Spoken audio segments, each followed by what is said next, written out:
नमस्कार। मैं हर्ष Chauhan astrology star insight पे आपका स्वागत करता हूं। ये चार्ट की हम आज चर्चा करेंगे। ये वृषभ लग्न की पत्रिका है। इस चार्ट में हम एक दो चीजें आज कवर करेंगे। एक दो ऐसे योग देखेंगे कि इस जातक का विवाह बहुत जल्दी हुआ और ये जातक एक डीप रिसर्च भी करते हैं। ये साइंटिस्ट हैं और ये जातक एस्ट्रोलॉजर भी हैं। ऐसे कौन कौन से इस कुंडली में योग बनते हैं कि जिससे ये साइंटिस्ट बने और अच्छे एस्ट्रोलॉजर भी बने और इनका विवाह भी बहुत जल्दी से हुआ। ये वृषभ लगन की पत्रिका है। सबसे पहले देखते हैं त्रिकोण भाव। इस जन्म पत्रिका में त्रिकोण भाव बहुत मजबूत है। लगन के स्वामी पंचम घर में और भाग्य भाव के स्वामी नाइन्थ हाउस के स्वामी भी पंचम घर में। लगन के स्वामी शुक्र देव पंचम घर में और भाग्य भाव के स्वामी शनि देव जो कि पंचम घर में।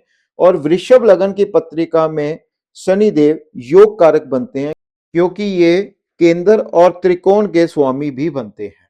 विवाह की हम बात करें, शुक्र में जब मंगल की अंतर्दशा आई तो ये जातक का विवाह हुआ क्योंकि इस कुंडली में शुक्र जो कि विवाह का कारक माना जाता है और मंगल सातवें घर का मालिक सातवें घर में ही विराजमान है। शुक्र में जब मंगल का अंतर आया तो इस जातक का विवाह हुआ दोस्तों। अब बात करते हैं कि ये जातक डीप रिसर्च साइंटिस्ट और एस्ट्रोलॉजर कैसे बने। इसके लिए हम सबसे पहले नक्षत्रों की बात करते हैं।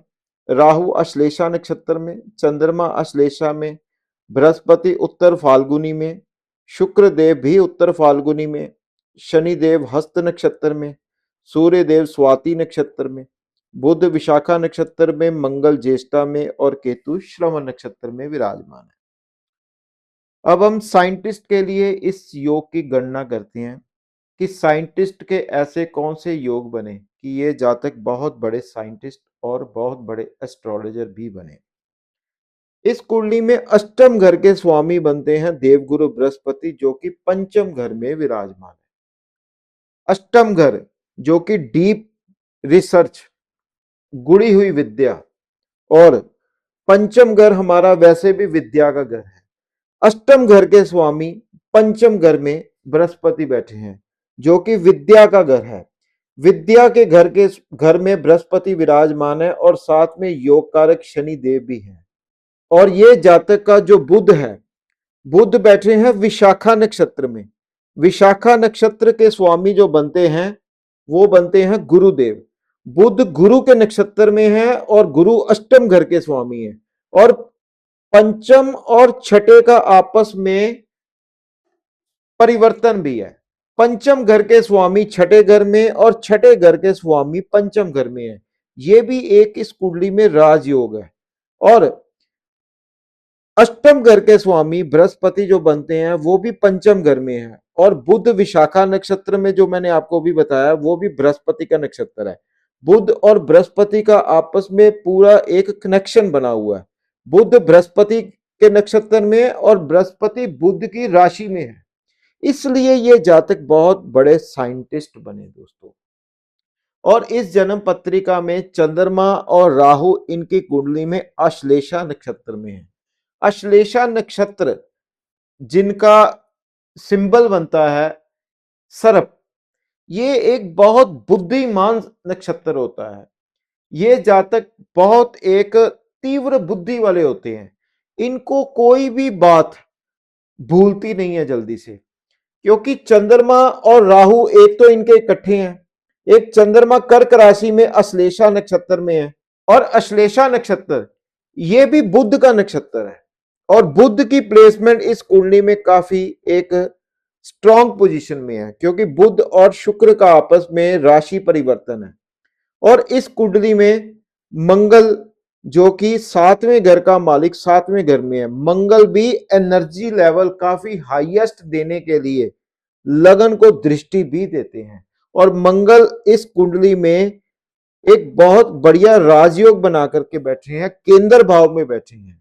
और मंगल भी इस कुंडली में ज्येष्ठा नक्षत्र में है। ज्येष्ठा नक्षत्र भी बुध का नक्षत्र है। जो कुछ भी इनको जो प्राप्त हुआ ये बुध की वजह से हुआ। हम देखेंगे कि सूर्य नीच का है और सूर्य और बुध की युति है, ये छठे घर में है।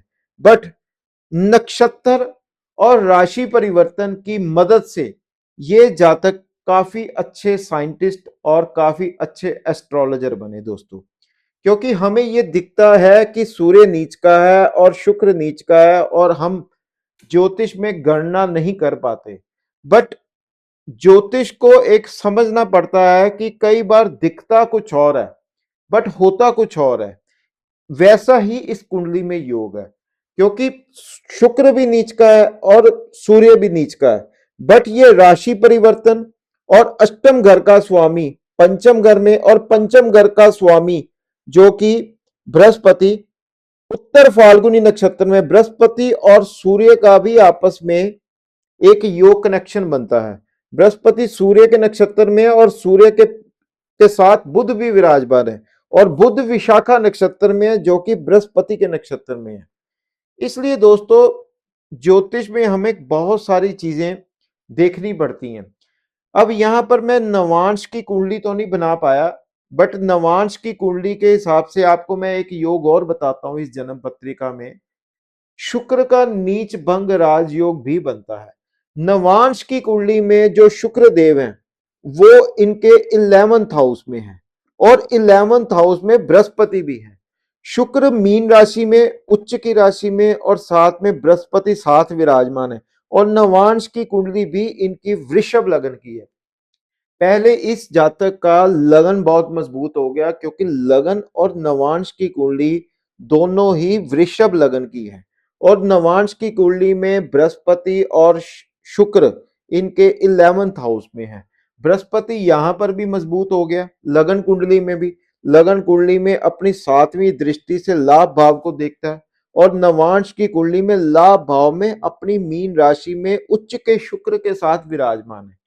ये बहुत सारी चीजें मैंने देखी इस पत्रिका में, जो मैंने आपको बताया कि ये जातक कैसे एक अच्छे साइंटिस्ट और कैसे एक अच्छे एस्ट्रोलॉजर बने और ये जातक का जल्दी से विवाह का योग कैसे बना। शुक्र में मंगल में इनका विवाह का योग बना दोस्तों, क्योंकि शुक्र इस कुंडली में नवांश में उच्च के हैं और नवांश में मंगल भी इनके भाग्य भाव में एक्सॉल्टेशन में थे। और जैसे ही शुक्र में मंगल का अंतर आया इस जातक का विवाह हुआ दोस्तों। आज के लिए इतना ही। हम इसी तरह आपके साथ प्रेडिक्टेड चार्ट्स आपके साथ साझा करेंगे। हमारे साथ बने रहिए एस्ट्रोलॉजी स्टार इनसाइट पर। आज के लिए इतना ही। नमस्कार।